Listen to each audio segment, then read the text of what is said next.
തള്ളിപ്പറയുക എന്ന് നിങ്ങൾ കേട്ടിട്ടുണ്ടോ?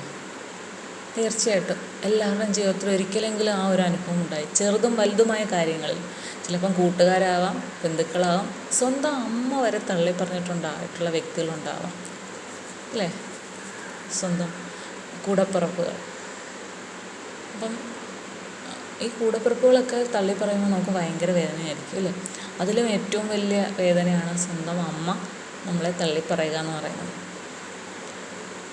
എല്ലാവരെ സംബന്ധിച്ചും, ഏതൊരു വ്യക്തിയെ സംബന്ധിച്ചും അങ്ങനെ ഒരു സാഹചര്യം ജീവിതത്തിൽ ഉണ്ടാകുമ്പോൾ ആ ഒരു മൊമെൻറ്റ് എന്ന് പറയുമ്പോൾ എങ്ങനെ അതിനെ തരണം ചെയ്യും എന്നുള്ളത് വളരെ പ്രധാനപ്പെട്ട ഒരു കാര്യമാണ്. അത് ചിലർക്കത് പറ്റാതെ വരും. അപ്പോഴാണ് ഇനി എന്തിനാണ് നാണം കെട്ടുകൊണ്ടൊരു ജീവിതം മുന്നോട്ട് കൊണ്ടുപോകുന്നത് എന്ന് വിചാരിച്ചു പോകും. എന്തുകൊണ്ടാണ് അത്ര? ചിലപ്പോൾ നമ്മളൊരു തള്ളിപ്പോൾ നമ്മുടെ വീട്ടുകാർ മാത്രമുള്ള വീട്ടിൽ വെച്ചിട്ട് എന്തെങ്കിലും ഒരു കാര്യത്തിനാണ് നമുക്കൊരു അങ്ങനെ ഒരു അനുഭവം ഉണ്ടാകുന്നതെങ്കിൽ ഓക്കെ എന്ന് നമുക്ക് കരുതാം. പക്ഷേ ഒരു ഫങ്ഷൻ നടക്കുന്നു, അല്ലേ?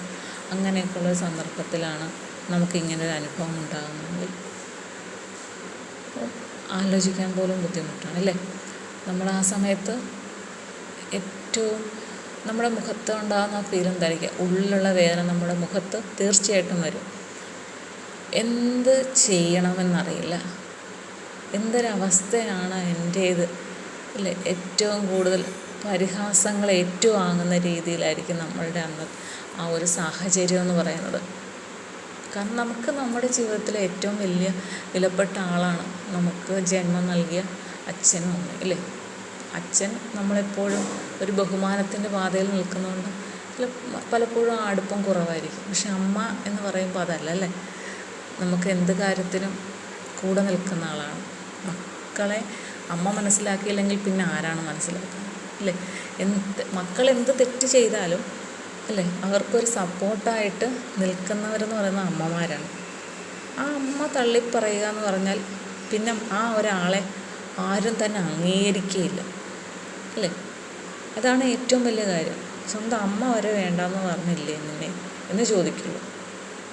അപ്പോൾ അങ്ങനെ പറഞ്ഞ ആൾ, അമ്മയ്ക്ക് വേണ്ടാത്ത ഒരു മകൻ അല്ലെങ്കിൽ മകൾ എന്ന് പറയുന്നത് സമൂഹത്തിന് മൊത്തത്തിൽ ഒരു വേസ്റ്റായിട്ടുള്ള വ്യക്തിയായി മാറുകയാണ്. ഈ ഒരു സന്ദർഭത്തിലെത്തുന്ന ഏതൊരാൾക്കും ഇനി ജീവിക്കണമെന്ന് തോന്നില്ല.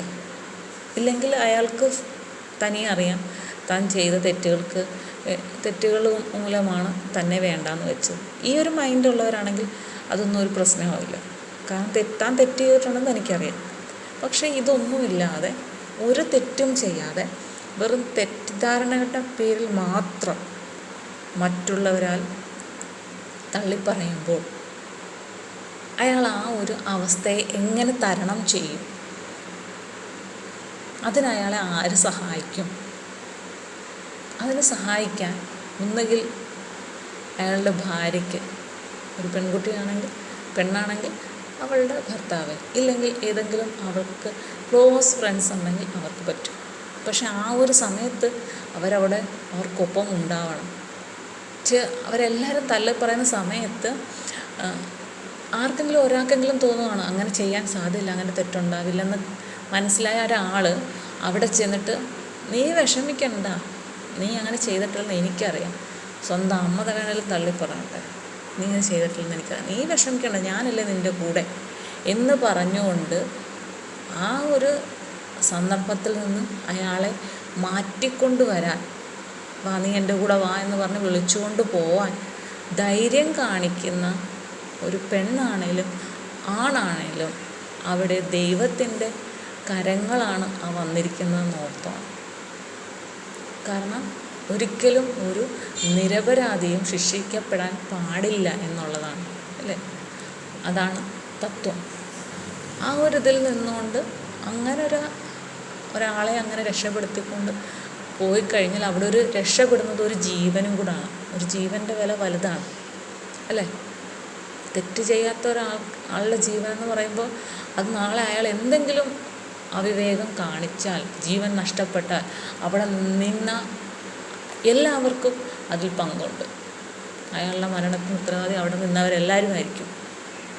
ഇത് മനസ്സിലാക്കി ഒരാളെങ്കിലും അയാളെ ആ സന്ദർഭത്തിൽ നിന്ന് മാറ്റിയാൽ എന്താണ്, അവർ ദൈവത്തിൻ്റെ കൈകൾ ആണ് അവരുടെ കയ്യിലുണ്ടായിരുന്നതെന്ന് മനസ്സിലാക്കും.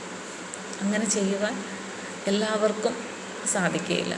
കാരണം പലർക്കും ഒരു പേടിയും ഭയമൊക്കെ കാണും. കാരണം എന്ത് കുറ്റത്തിനാണ് ആ ഒറ്റപ്പെട്ടതെന്ന് അറിയത്തില്ലല്ലോ പലർക്കും.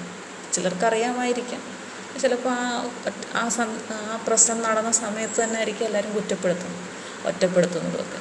പക്ഷെ എന്തോ ആയിക്കൊള്ളട്ടെ, ആ സമയത്തിന് അയാൾ പറയുന്നത് കേൾക്കാനും അയാൾക്കൊപ്പം നിൽക്കാനും ഒരാളെങ്കിലും ഉണ്ടാവണം.